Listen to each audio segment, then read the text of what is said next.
Welcome to today's episode of Negotiate Your Best Life. I am so excited to have Mark Victor Hansen and Crystal Dwyer Hansen with me today. They are the authors of the book Ask, The Bridge from Your Dreams to Your Destiny, but they also are both super accomplished in their own rights. Mark Victor Hansen, of course, one of the co-authors, creators of the massive, huge, now conglomerate, we'll call it, of the Chicken Soup for the Soul series and everything that emanated from Chicken Soup. And Crystal is also an incredible life coach and author, and she's done amazing things, which I'm going to have her talk about as well. And both of them are now married, and together they are creating something new and powerful that's going to change the world. So I'm so excited to have both of you here with me today. And welcome, Mark and Crystal. We are thankful to be with you. Yeah, thank you, Rebecca. So happy to be here with you today.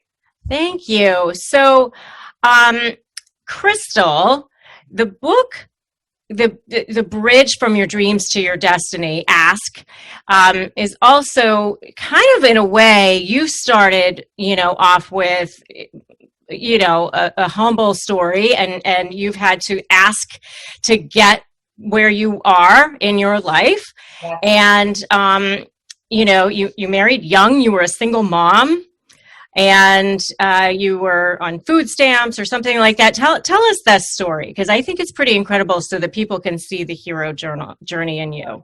Sure, I'd love to, Rebecca. So I was one of those kids that found high school to be really easy and got kind of bored, and I ended up marrying a guy that was 5 years older than I. 2.5 years later, I find myself in a new city, divorced, baby on my hip, no family and friends, and absolutely no idea what I was going to do to support myself. So I did the only thing I could think of at the time, and that was to apply for food stamps. So I remember going to the grocery store and standing in line that first time, getting ready to exchange my food and diapers for those food stamps. It was like for a moment's time just stood still for me, and a question popped in my mind, and suddenly I literally had this huge epiphany. And the first question was, how did I get here? Followed by a second question that was, are you doing everything you can to get out of this situation, or are you taking the easy way out? And I felt, like I said, like a light was shining on my head. It was my moment of truth. And in that instant, when my mind formed that question, I knew the answer. And I knew that I was not doing everything I could to get out of the situation. I knew I wasn't tapping into, I knew there was something more, and I knew I wasn't tapping into all my resources. So I had this incredible instant pivot where, as I was turning those food stamps over to the woman, to the cashier, I was thinking, this will not be my future. And I felt it with so much conviction inside. I think I almost looked a little fierce when I handed those to her. And I went home, and I never used the food stamps again. I threw the rest of them away. And I knew that I didn't have any answers, but I realized I had questions. And so I started asking myself, how can I make money tomorrow? Who would hire me? And it's so important that you, like, every single person that I've ever spoken to about that, they just had that shift. Like that Yes. one moment where you were just like, that's it. Yep. This is not how it's going to be. Yeah, and Rebecca, it would have been so easy. I had all the reasons, all the excuses. I was so young. I had no help. It would be so easy to just slip further down and wallow in my misery, my victimization, my pain. I mean, I was waking up every night crying, or crying myself to sleep, getting eviction notices, going, how am I going to do this? But in that moment, my moment of truth, when I asked myself those questions, I knew it. And thank God, I'm very thankful to this day that I had the courage to answer them honestly, because that's part of the formula. Is you need to be able to ask these questions that come to us, these questions that we ask ourselves. We need to be able to answer them honestly. So was started trying to figure out how to go to work the next day. I remembered when I started asking myself, how can I make money tomorrow? I had heard about temporary service agencies, Kelly girls, right? So I called them up and I said, how do I become a part of this? What do I need to do? They said, fill out this paperwork. We'll call you, tell us what you're qualified to do. Fortunately, I had jobs in high school. I worked at a clothing store, and I worked at, from the time I was 14, I worked at Taco Time, and I'd worked in my dad's law offices. So I put everything down that I could think of that I had, any quality that I thought I had. And I started getting, they would call me and give me these jobs. And I started filling in at like attorneys' offices and setting up booths at malls and doing things like, sales at conventions. And I started learning a lot about myself. I really loved being out there. I loved the business world. I loved working with people. And I also realized that I was pretty good at sales and had some skills that I didn't know of. So at that point, I decided to put myself through real estate school. I had saved enough money and ended up, it was a little more than a year and a half from that time when I was turning those food stamps over to the cashier. I was now working for the biggest home builder in our valley. I became the #1 realtor. And incidentally, during that time, someone had approached me and said, you should do some modeling, you should do some modeling. So I thought, what do I have to lose? I'll just go ask if I went to the biggest modeling agency and asked them if they'd sign me. And they said, yes, thank goodness. I mean, it was so funny because I remember that day, he's like, well, have you done runway before?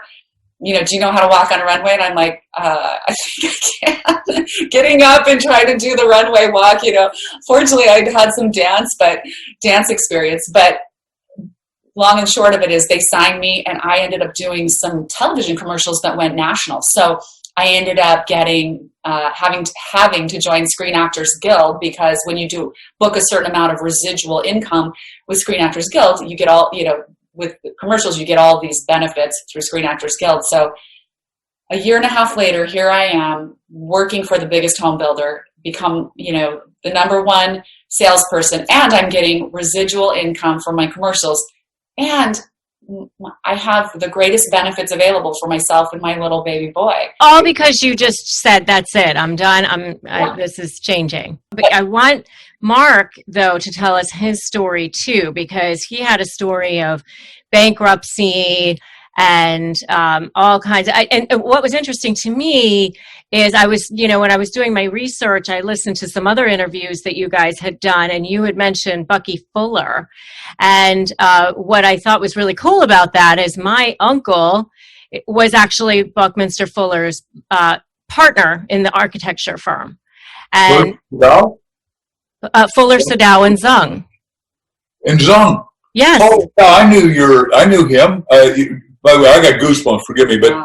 I traveled with Dr. Fuller as a research assistant. I was 21 and he was 71. I heard him talk at the university in front of 5,000 people, and I thought, I know you'd never have this, but the term sophomoric, I was sophomoric. I knew everything. Yeah.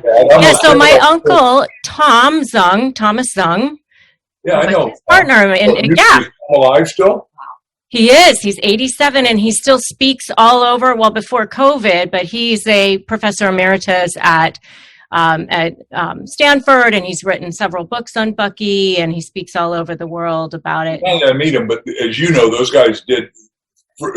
For those of you listening, I get goosebumps. Forgive me. That for me is corroboration of truth in what we did with chicken soup. We said you get goosebumps, God bumps, chili bumps, instantaneous behavioral change, 7 things. That's not. Except that's what I'm feeling now, because I knew those guys, and you may know that they created the first floating city off Tokyo. Yes. You know that? Of course. And because Bucky said, hey, look, we're having this population boom, and I worked with Dr. Fuller for 7 years, 21, he was 71, and then I was with him 3 days before he died, too, and so it was amazing at 89. But Fuller was a visionary. For those of you that don't know, he was Einstein's best student, I'll argue.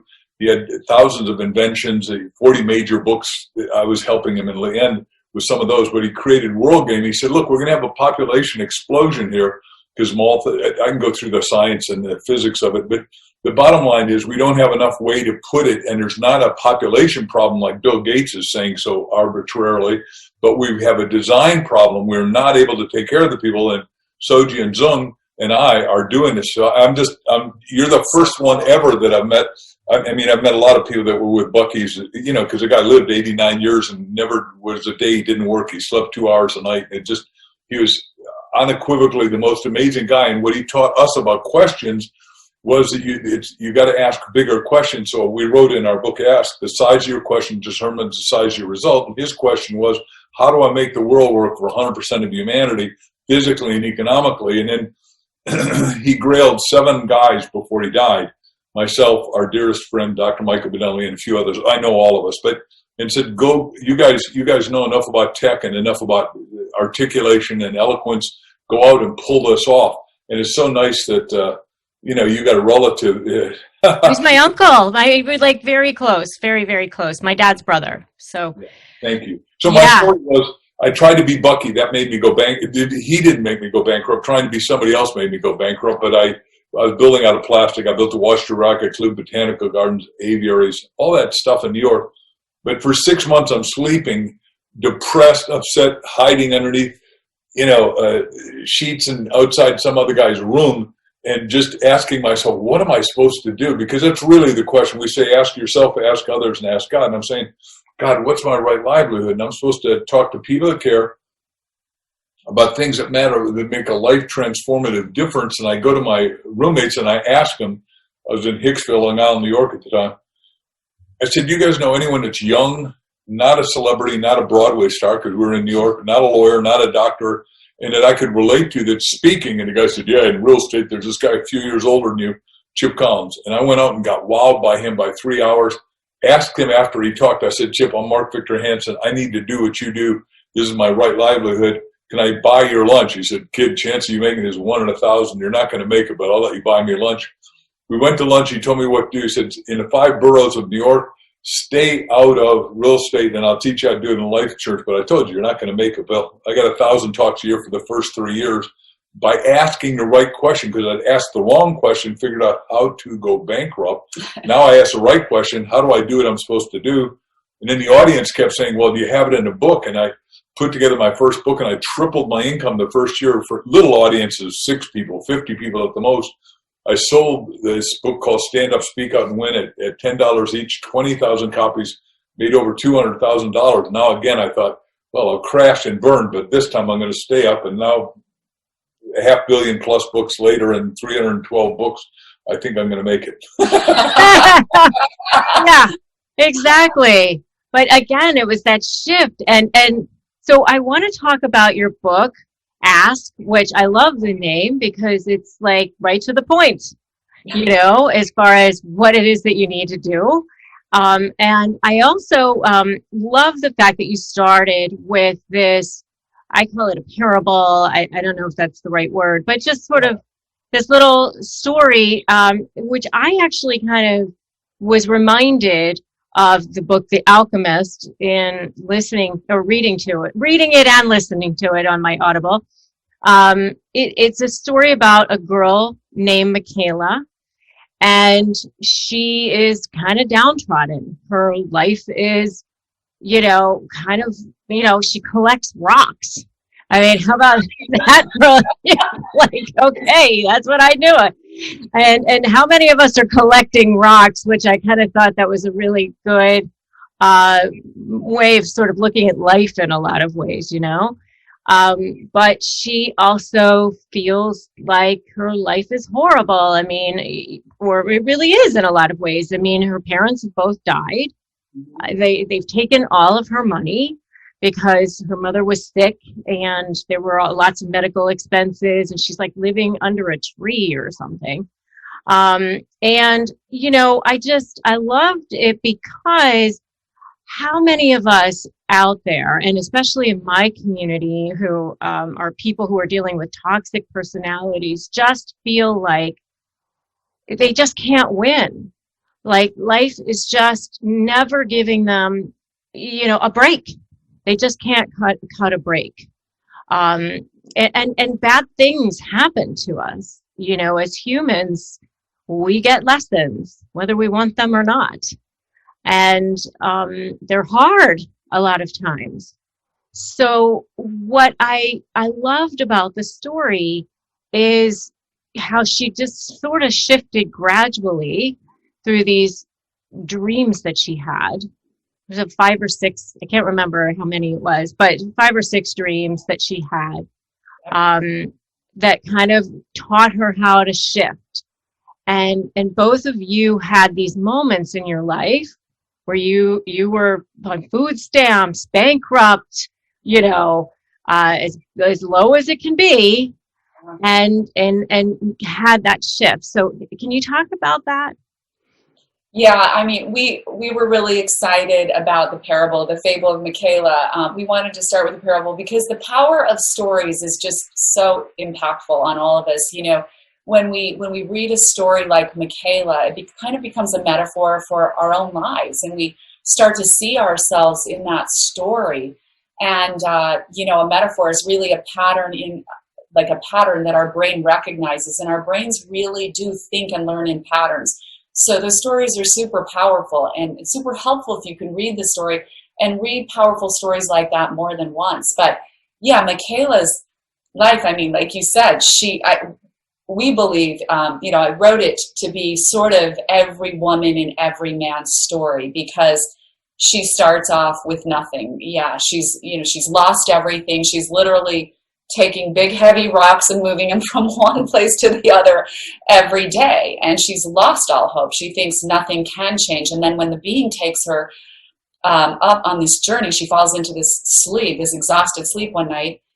And this being lifts her up and shows her this asking bridge and reveals to her it's this sparkling, beautiful bridge. But what she notices is that some people just pass the bridge by and they seem, heartbroken, upset, distraught. They don't even notice the bridge is there. But then other people who do notice the bridge and enter the bridge are happy, joyful. They seem to be moving in the right direction. And so the being admonishes her to start asking. He says, remember, Michaela, the key is to ask and never stop asking. And the second she wakes up, she's already different inside, because she realizes there was something magical. And as she goes about her day, she starts to notice things outside of herself, because whether we're all a little bit narcissistic as human beings. We get wrapped up in our own problems to the point that we can't see anything else. And it's an awful place to be. And so the book is really designed to help us understand that no matter how bad things are in our lives, however stuck we are, that there is a key that is inside all of us right now, and that key is to ask. Yeah, and I think it's really important to differentiate and just to stop being in victim mentality. And I think, part of making that shift and starting to ask is to stop going, well, how come she has that life and I don't? Or why, or he was able to get where he was because he had more breaks or other people to help, or there was some circumstance that made it better or easier, or something that they had that I don't have. Can you just maybe, Mark, speak to that? Well, first of all, I love the fact that we're doing this as a victim versus victor. And that's my middle name was, when I ran for political office in school, it was a mark of victory with Hansen, and it always won. So it was really. I love that. Oh my gosh, that's so great. But I've been a victim a couple times, so I got clear what happens. And what we're saying now, based on the fact that the book came out during the height of COVID, and our publisher called up and said, do you want to push it back? We said, no. I always take adversity, turn it into advantage, which every one of your listeners has got to do right now. And what we're saying, we got like 121 letters a couple of days ago with people say, my life's transformed, because what we're doing with the book is they get 2 of them, and you find somebody that's depressed, despondent, disconsolate. And unfortunately, as you know, Rebecca, better than us probably because of your business, suicide is going off the Richter scale, because it's not okay in a cloistered time shutdown. The point is, the people are buddying up with somebody, going through every question in the book asked, and they get over all their withholds, what you said a minute ago. Your life feels like you're dragging around rocks, like our first story, which is true. And what this does is you ask the question and you progressively dissolve stuff. And then what Crystal likes to say is you start to have illumination and revelation and insight and understanding and awareness. And that can only happen, as far as we're concerned, with questions, which is why as we pursue this now, Socrates, said, the unexamined life is not worth living. And what he's really saying is he created education for all of us in the world by the method of questioning. We sort of, forgive me, your industry is totally a questioning industry, I think. And if I'm wrong, you correct me, edify me. But we're saying individually to get out of victimhood, like I thought I was, oh, poor me, I'm bankrupt. I lost $2 million in one day and I'm the most stupid guy in the whole world. And then all of a sudden I started asking, well, how do I get going? And I got going again. And since then, now I've had over 1 billion readers, and I've helped. My goal is in my 1 Minute Millionaire to create 1 million millionaires, and there's a million ways to make a million, and one right, perfect, easy, acceptable way to everyone. If you ask the right questions, you get the right result. And we think this is the most important book of our time. All deference to everything you've written and everybody else has written. We think it's sort of like The Alchemist. Yeah.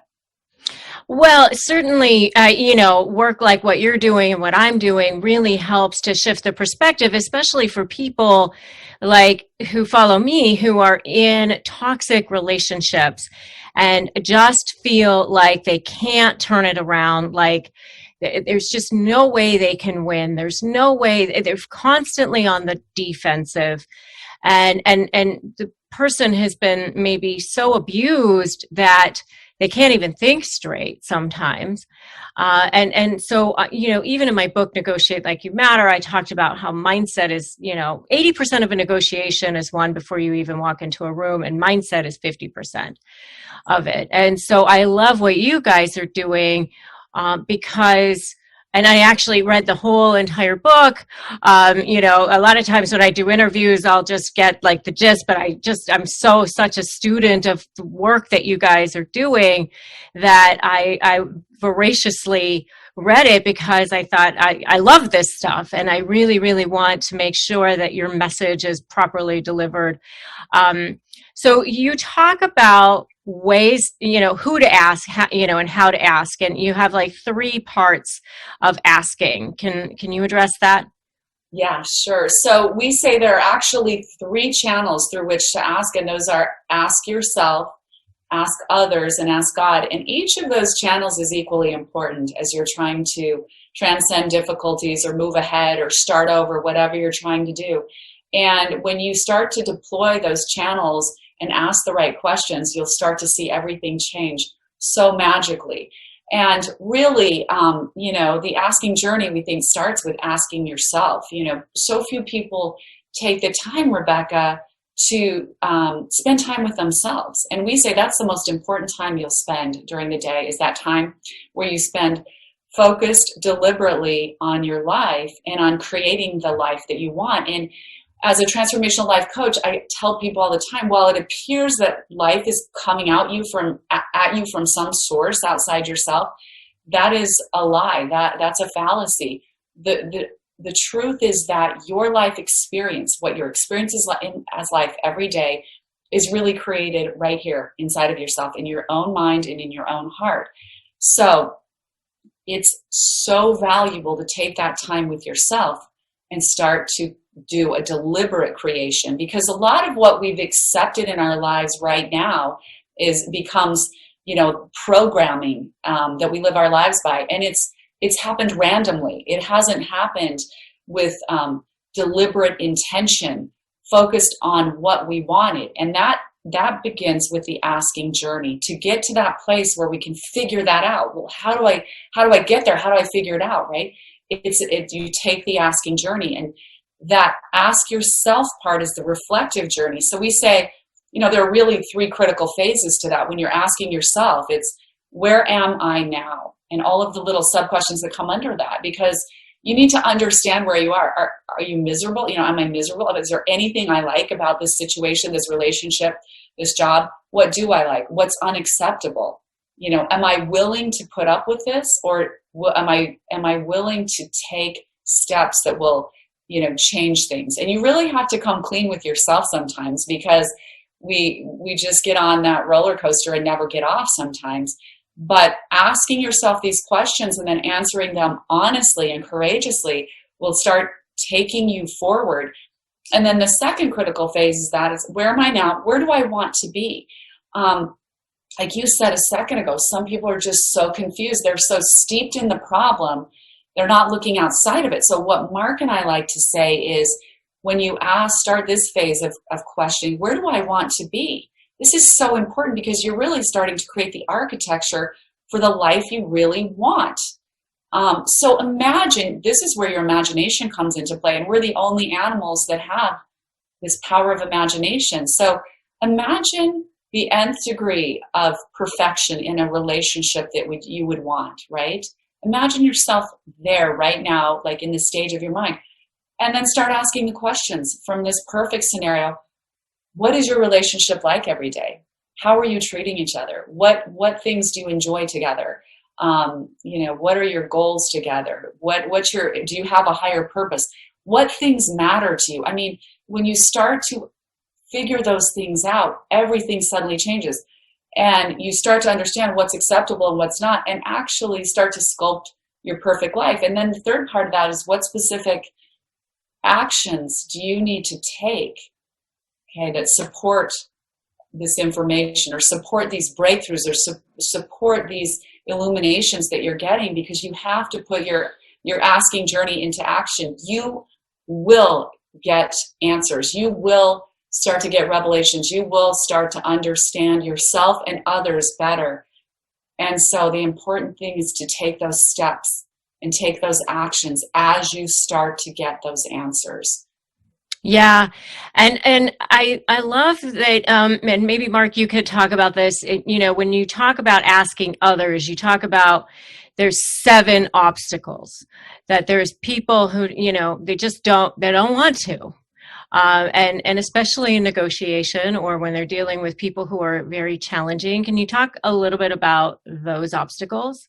Absolutely. We call them 7 roadblocks, and we say every one of us, has one or more of them going at the same time. And some people, if you're really back to your line of toxicity, when your mind is involuting rather than evoluting, you go through more of them all at once. So that's why it's so important to ask questions. But they include unworthiness, they include fear, they include doubt, they include excuseology, which is, all of us know that person. They include pattern paralysis, where the person goes over and over and over the same thing again. And then when we're thinking more now than ever before, because, we're in this cocoon of life, which is not good for anybody as far as I'm concerned. I mean, you should keep the sick cocoon maybe, but not healthy people. We're disconnected. And what happens is we've got 6 grandkids. They say, oh, but we're connected. No.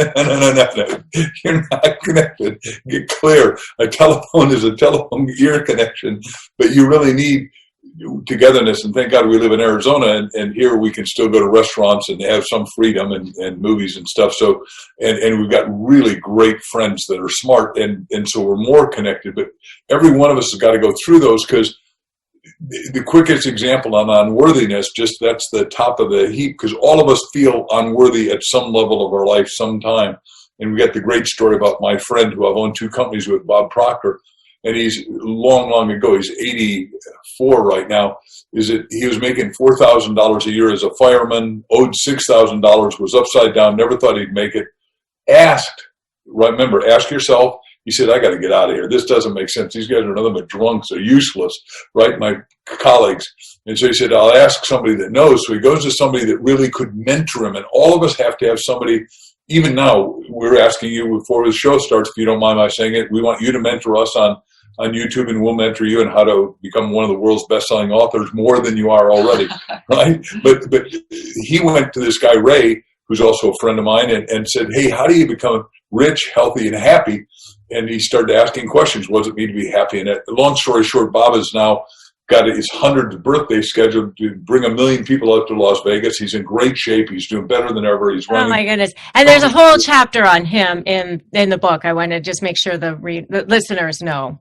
It just, Bob is forgive me, because he's one of our best friends. I mean, he wrote me in his birthday and said how much I've meant to him, and he's meant so much to us. We've been to his 80th birthday 4 years ago.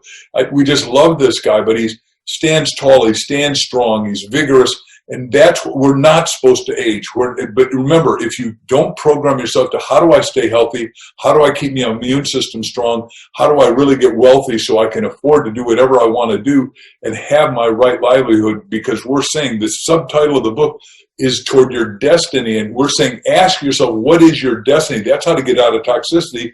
Solomon said, without vision we perish. I'd write that translated, with vision we flourish out of toxicity and into our destiny. And our destiny in asking is helping everyone use asking as a tool and a technology to find their destiny. Because if you're alive, you haven't fulfilled your destiny. Absolutely. And I want to just mention for everyone, and I'm going to make sure to have links to your books and everything in the show notes.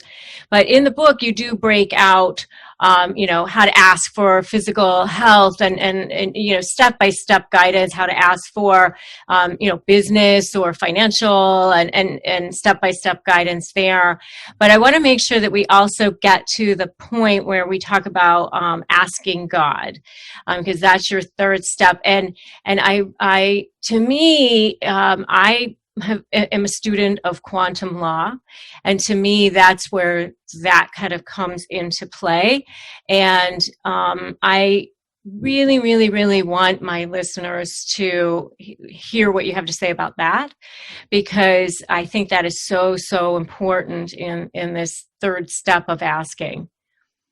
Yeah, I love that too. And it's so critical. And I say, Rebecca, that at some point, I think in the next decade, we're going to realize, we're going to see a place where spirituality, consciousness, and science all converge, because they really do come together. And when you study quantum physics is really, in a nutshell, it's just basically whatever you expect to observe is what you get.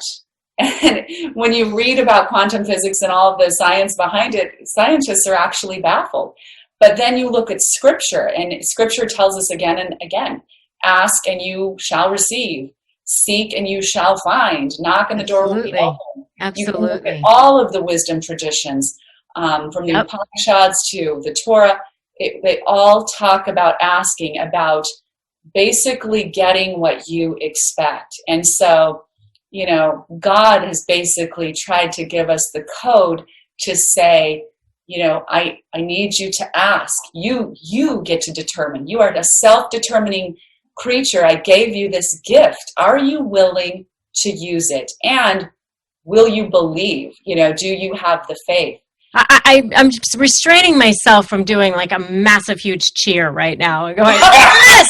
I would like to add something with your permission, Rebecca. Absolutely. Yeah. So this fits only because of your uncle. Is that Bucky Fuller is a Harvard guy with 15 doctorates at Harvard. I mean, he's immensely intelligent. His great-great-great-great-grandfather was Ralph Waldo Emerson, who started divinity school at Harvard. So this guy's plugged in at a level that's very unusual. Like I say, he didn't sleep. He couldn't see when he was little, so he got big goggles back, which used to be an affront back in 1895, right? So the point is that Bucky a kid dies of spinal meningitis. He's at the Harvard-Yale game, and he feels trashed. He's at the end of Lake Michigan writing for Fortune magazine at the time. He's going to kill himself, and he asks two questions that fit your question.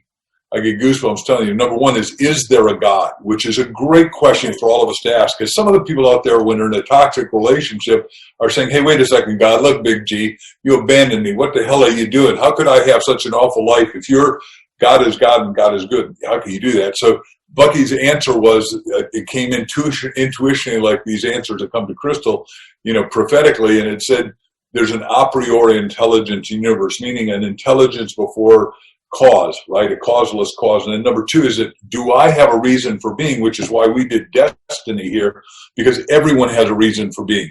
You may not have explored it enough, so what you got to do, what we're teaching in the book is you ask 400 times before you go to sleep, because she's a certified hypnotherapist, is that you got to go deep in your mind, and the only way to do it is with enough questions, the same question until you penetrate, permeate, fill the inner space of your mind with, God, what's your destiny for me? God, what's your destiny for me? God, what's your destiny for me? And I think you'll shuffle off some of the toxicity, and you'll say, holy cow, I'm supposed to do this. And yes, my husband or my spouse or my wife or my business is the wrong business for me right now. I'm not pushing that. And this is what I'm supposed to be doing. That's why I'm feeling this way. Because if you're thinking right, talking right, acting right, you live right and get the right results right here, right now. But it all comes with one thing, ASK to GET, the life of fulfillment and destiny. Yes, I love that. I love that.